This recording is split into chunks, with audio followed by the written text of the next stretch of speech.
This episode of the Restoration Today podcast is brought to you by CoreLogic. From hazard and structure risk solutions to end-to-end claims and restoration job management software, CoreLogic and NextGear provide all the tools carriers and contractors need to exceed customer expectations through the entire supply chain. To learn more, visit corelogic.com/restoration. Hey, Restorers, thanks for checking out a fresh episode of the Restoration Today podcast.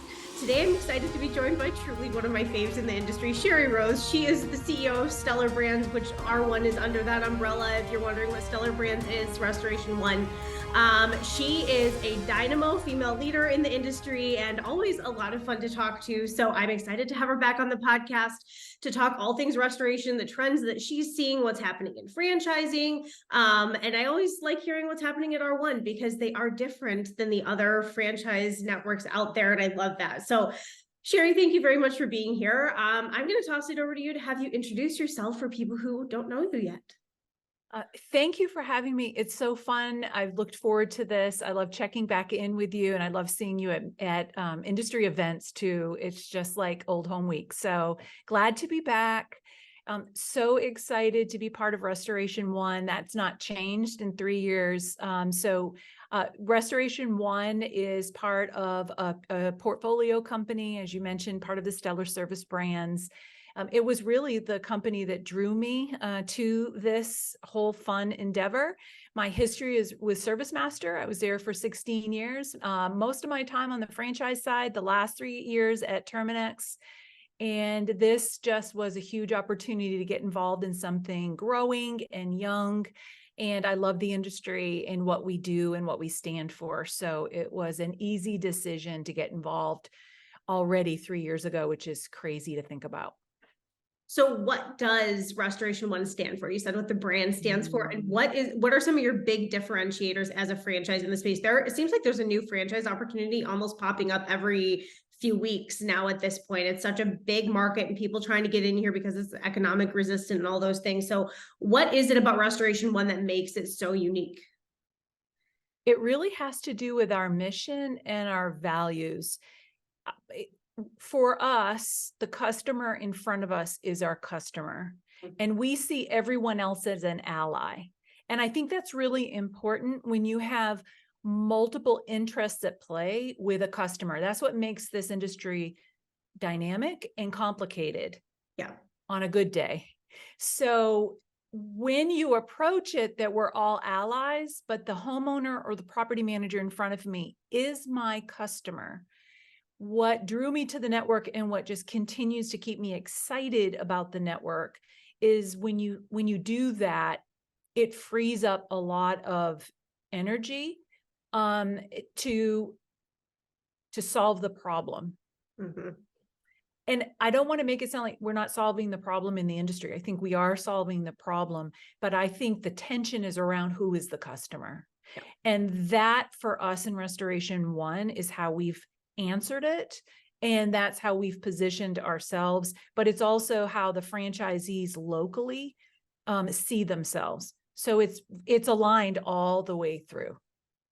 So what's happened with R1 this year? How is the growth going? You have new franchisees. What's going on?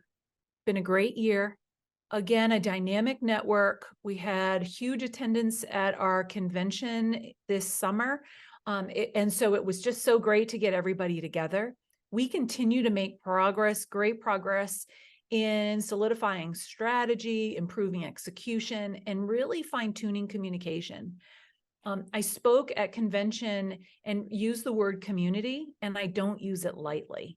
I actually believe in community. I think, we've talked about my background. I grew up in a family business. My dad was a welder. My mother ran the office. They were involved in community politics because everything happens locally. So whoever is on the building committee, like if you're in anything to do with buildings, you want to know who those people are. So community is very important. Franchising is beautiful because of community.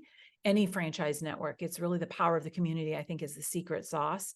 So we talked a lot about community and building our strength and continuing to drive momentum because of the growing strength of our community. So what's new in Restoration One is just continued conversation about our mission, our values, but also the power of community. And that's where a ton of energy has been this year. So it's been a really, really fun year. It's not over yet. Like any corporate person, until like the last bell rings, it's not over. But it's been a great run so far, and we're very optimistic about the year. So what do you look for in a franchisee? What are some of your requirements? Do you accept just anybody, or are there some very specific parameters that people need to fit in? We attract, first of all, I think if you attract people into the disaster restoration industry, you've already done a cut of prospects, because you have to be willing. This is one of the versions of dirty jobs. And so it's a fabulous industry. It's a way to serve. It's a way to give back. And so you naturally draw people that are interested in that. And then you have the cut of people have to be willing to be involved in dirty jobs, and you have to be willing to be involved in emergency situations. So you already get some really great candidates because of just those first filters for the industry. For us, we're looking more and more for community. So we've actually started this year involving franchisees earlier in the process to participate and to share with prospects their perspective, not only of the industry, but of our network. But I would love to see franchisees involved in helping determine who comes into the community. Mm-hmm. So that's been really interesting. So I would say we're looking for community, and we're looking for people that can sell locally. Yeah. Yes. Okay. Yeah. So that's a whole thing.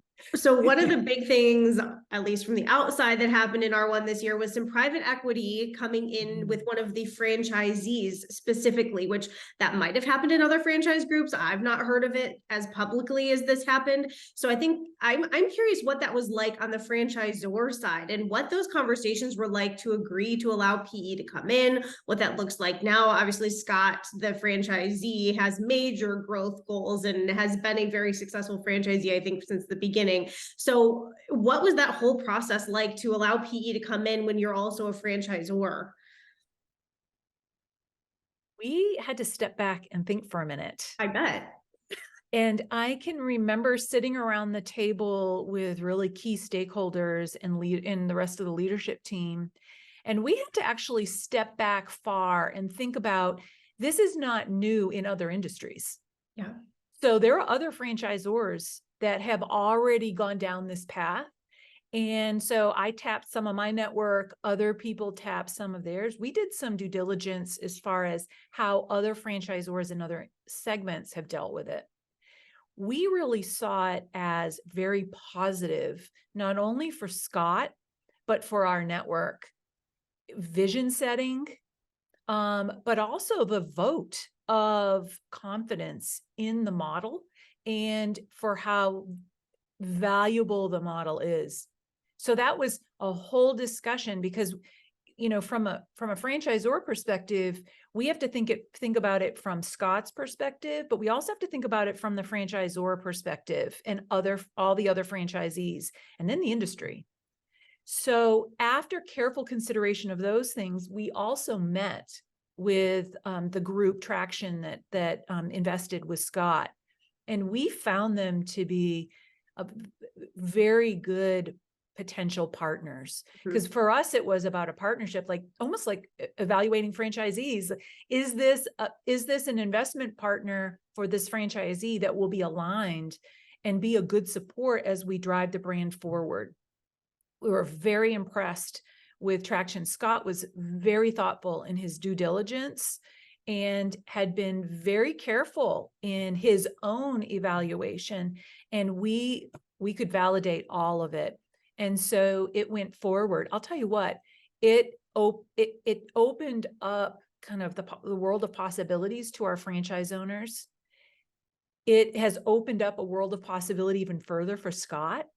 He was very prepared for this and has partnered very well, and they are a great partnership. And we really enjoy the partnership with Traction. So, it was an unknown, but we felt like it was a very positively bent calculation, and very happy for all involved. It's working very well. Awesome. I love that. What are some of the big challenges your franchisees are facing right now? I'm guessing that they kind of mirror the rest of the industry a little bit, but what are maybe the top three frustrations or challenges right now? Labor is Uh-huh. number one. Yeah. Everyone's talking about labor. Yep. I have no answer for labor other than, we've done a lot of reinforcement around, it's the tactical things you do, but it's also the culture you're building. Yes. And if you're not a good culture, you not only will you not attract, you won't retain. And in this environment, you have to be all. So we've done a lot of that. So I would say labor, it's on everybody's mind. Everybody's talking about it, but I think there are some interesting trends coming, and we can talk about that too. Second is technology. Disaster restoration does not have very clear technology solutions that are evident for all, particularly if you've kind of picked the path that we're on. And so we talk about it a lot because we realize that we're going to have to be okay in some gray and allow variation in the network and decide where the places are that it makes sense to invest. So technology is second. The third is the customer voice for us. How do we hear the customer better? This year we rolled out Bird Eye, and we kicked it off at convention. That's the first time we've put a piece of technology in place across all brands that's so robust and really listens to customer sentiment across all platforms. There are other things out there that do the same thing, and we had done some things, but we really decided to pivot, go into Bird Eye, and so far so good. Again, we're trying to dial up the customer voice so that that's in the mix. I think that's, again, because who the customer is actually complicated. Making sure you're hearing the homeowner, particularly, it's pretty focused today on residential, is important. So that investment for us this year was a step in that direction. Going back to your first point about talent, hiring, that issue, you mentioned culture and creating dynamic culture. So what are a few things that you see some of your franchisees doing that really kind of blow it out of the park with culture, that are a little maybe more unique? We see more and more that franchisees not only have embraced the values, the mission and values for Restoration One, but you can see on their LinkedIn post or when you visit, they're posting them like we've not dictated that. They not only have embraced them, they're executing them in their businesses and they're living it. And that's causing the culture. We've seen a lot of franchisees move toward much more specific training investment for their staff. We've supported them with investing in REITs. So REITs is available. We've got IICRC resources for them available. Of course, we use other things. And so we've been proactive in putting tools out there, but I've watched franchisees go above and beyond in really leaning into training to better equip their staff. So training has been big. And then I think franchisees really understand the value of key employees. And I'm seeing communication with key employees increase, and we're seeing key employees lean in and provide great insight through the franchisee, but also in their own peer community. So we are actually hearing more from those really key players in the network, which is it's a very good sign. I would love for you to share maybe a memorable story from this year so far that maybe a franchisee had. Maybe it's a loss in a customer that they really helped, or something memorable from convention. I didn't get to go to your convention this year because there was a conflict, but I went last year, and I remember how impressed I was with how your franchisees interact with each other and just the overall feeling of your convention. So anyway, I would love for you to share a story that stands out for you from 2023 so far. I would say it has to be from our FAC. So we kicked off a franchise advisory council this year. Again, trying to open up communication and even more. And so franchisees voted for these members. So 3 regions, 2 members per region with a term. And then they voted on a chair. And we've had a meeting a quarter. Like, this is the first of hopefully many, many, many years of this. And the most kind of a point for me in the year of just something that I'll remember is sitting at that table for the first time with our newly elected representatives, and our franchisees chose very well. And hearing their heart about wanting to give back and serve their franchise community and the passion that they come to it.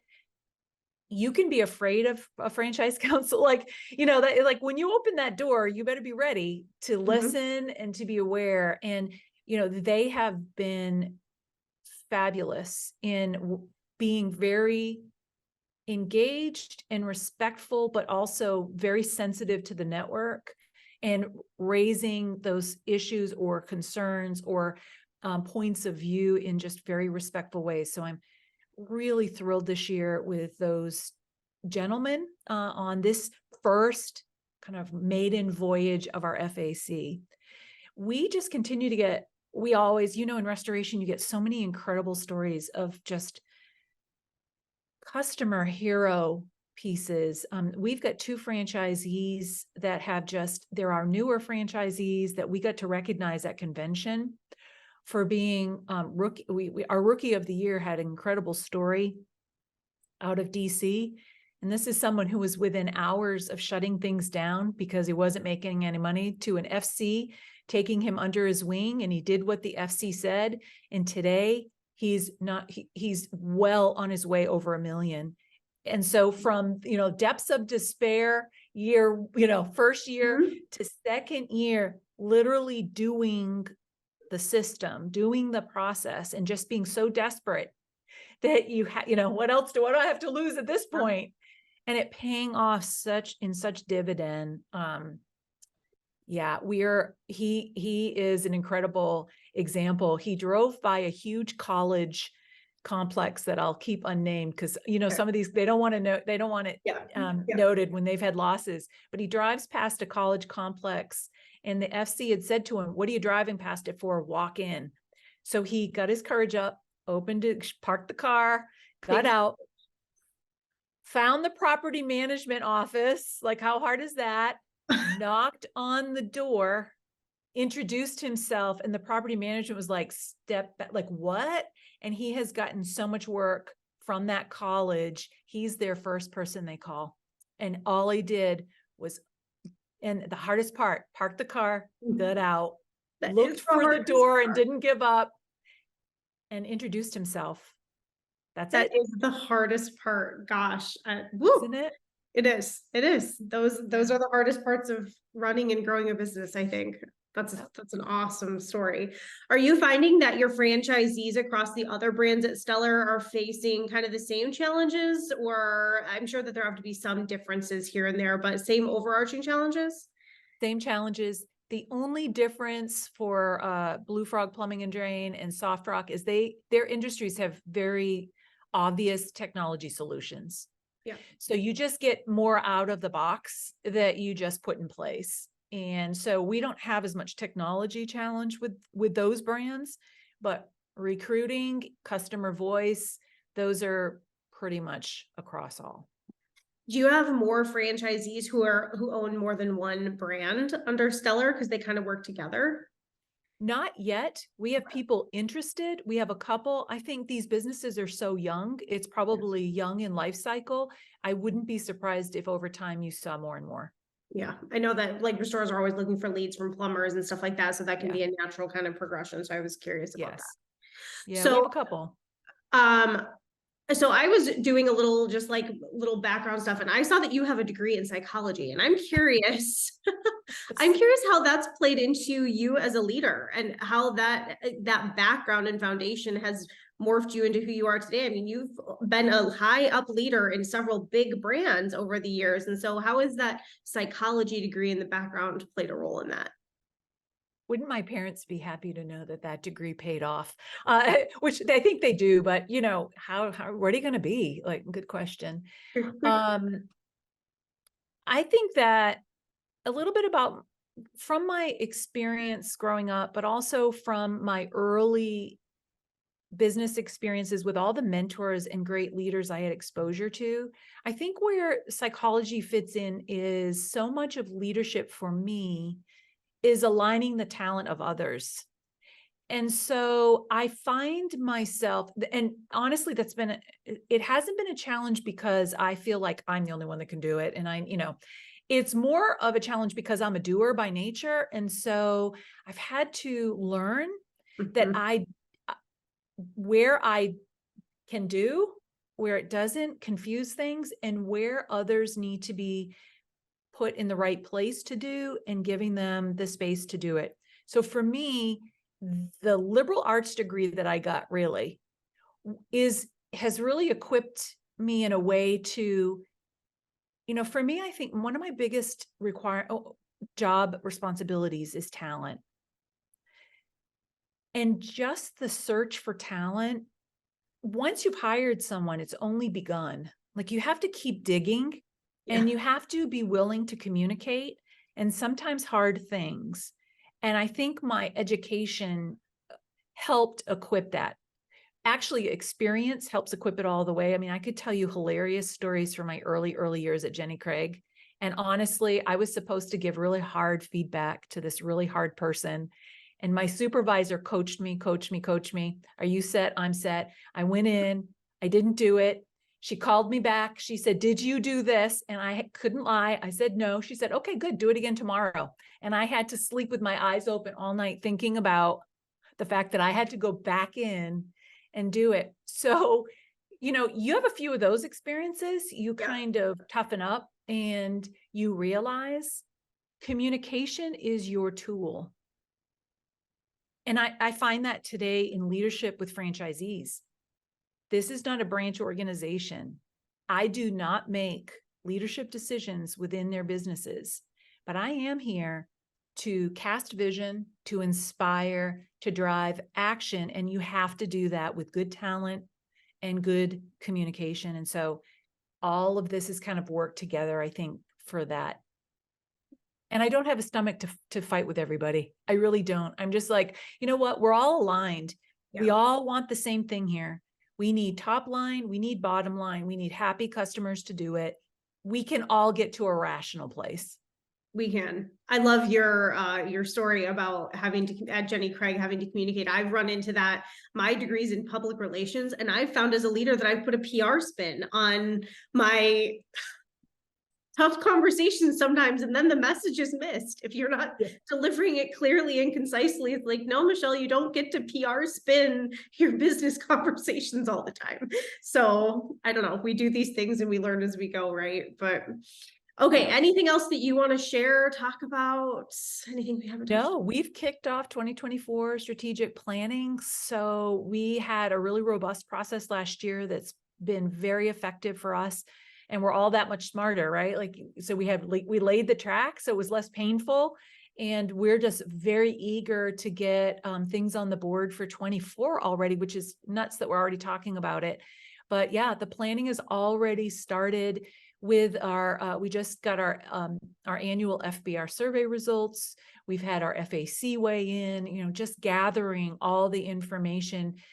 I'm just feeling very bullish about having a good finger on the pulse, not always perfect, certainly, but at least a good one, and where that will drive us in the future. So we're feeling really excited for not only our franchisees, but the industry, and what continues to be accomplished.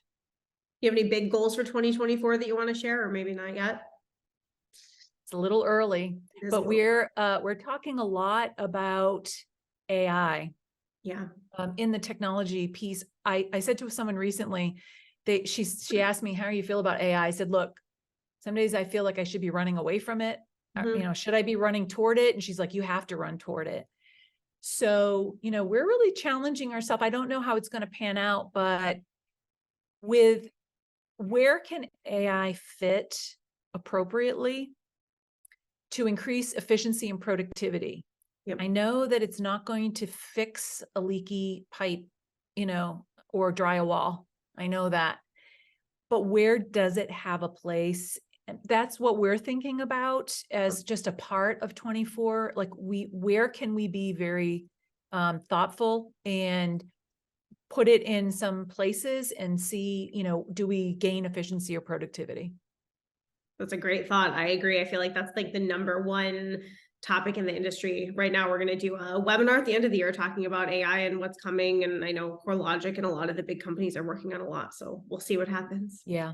I think it's going to be fun to see in the next few years where we pan out. It still doesn't it. Well, I'm old enough to know it. Doesn't it feel like the beginning of the internet? Like all the horses are out, like everybody's racing and you don't really know yet Yep. who the winners will be, but you know enough that you've got to start playing with it and thinking about it. Yeah, it'll be really interesting to see where it goes. But we both know that is never going to replace the human element of our industry. And that's why we and I love home services. Someone still has to walk up to the front door. Yep. Or go find the property manager and get all the jobs in that Yeah. universe. Somebody's Yeah. still got to do that. Yes. Yeah, because that human being's making that decision. Yeah. So yeah, it's still human beings making these decisions and we still need to go find them. Yes. Well, Sherry, thank you so much. I look forward to seeing you hopefully at a number of shows in 2024. And I hope you have a great rest of your day. Good luck with all your 2024 planning. Thank you. Take care. Look forward to seeing you soon. For more Restoration Today and the latest news, visit our website, cnrmagazine.com, and find the latest episodes of the Restoration Today podcast on your favorite podcasting platform.